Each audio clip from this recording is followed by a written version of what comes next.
Now God sent an angel to give bread to Elijah.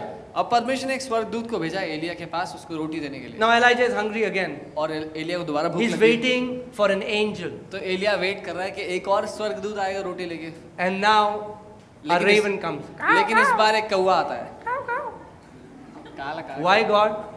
Earlier you sent an angel, now you are sending a crow. क्यों प्रभु पहले आपने स्वर्गदूत भेजा था, आप कौवा भेज रहे हो? God will say, तू खाना खाना, तेरे को इससे क्या मतलब है? Amen? You need some money. Maybe somebody whom you feel like an angel, he will come and give you some. आपको कुछ पैसे चाहिए थे तो हो सकता है आपको कोई स्वर्गदूत जैसा व्यक्ति दिखता हो तो वो आके आपको पैसे दे देगा। Maybe next time you are looking at him, और अगली बार आप उसी को और देख रहे हैं दोबारा से। and a kala kawa comes to you,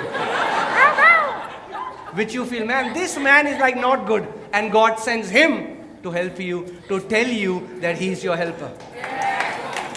लेकिन अगली बार हो सकता है काला कौवा आए दिखाने के लिए कि वो इंसान आपका मददगार नहीं है, परमेश्वर आपका मददगार है। That's why know this church, no man is your source. इसीलिए ये जान लीजिए कोई इंसान आपके जीवन का सोता नहीं है। Amen?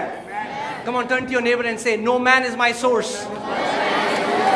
अपने पड़ोसी से कहें कोई इंसान मेरा करता धरता नहीं है। God is my source. परमेश्वर मेरा करता धरता है। Because many times क्योंकि कई बार you have some people, कुछ लोग होते हैं, you know, they are on the that place where if emergency comes, oh, those people are there. जो लोग आपके जीवन में उस काम के लिए हैं, जब कोई आपातकालीन परिस्थिति आई तो आप उन लोगों के पास भाग के जाएंगे। And if they don't respond the way you expected them to respond, bitterness will come in your heart. और अगर उन लोगों ने आपके आपातकालीन परिस्थिति में उस तरह सहायता नहीं की जैसे आपने उम्मीद लगाई थी तो आप कड़वे हो जाते हैं उन लोगों के लिए।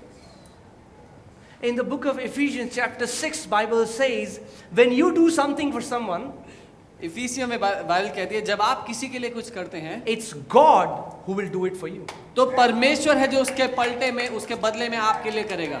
But when you do something for someone, लेकिन जब आप किसी के लिए कुछ करते हैं, guys, are you hearing what I'm सुन रहे हो saying? मैं क्या कह रहा हूँ?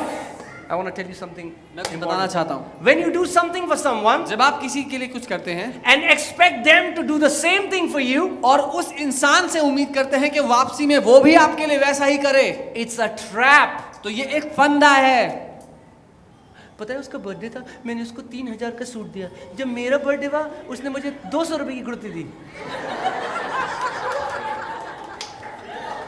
It's a trap. ये एक फंदा है। Amen? Some people know. अच्छा, हमने उसकी बेटी की शादी में इतना कर रुपए दिया था, जब हमारी की बेटी की शादी हुई तो उसने इतना रुपए दिया। कई परिवारों में ऐसे रजिस्टर लगा जाते हैं। When you do something for someone, guys, are you hearing what I'm saying? जब आप किसी के लिए कुछ करते हो, Know that God will do it back for you. तो ये जान के करो कि परमेश्वर उसके बदले में आपके लिए करेगा। Amen? That's what the Bible says. ये है जो बाइबल कहती है। So whenever you have helped someone, जब कभी आपने किसी की मदद की है, don't expect that they have to help you back. तो उस इंसान पे ये बोझ ना डालें, उससे ये उम्मीद ना करें कि वो वापस आपकी मदद करेगा। When you have done it for them, Bible says God will do it for you. जब आपने उनके लिए किया है, बाइबल कहती है परमेश्वर आपके लिए करेगा। Amen, church?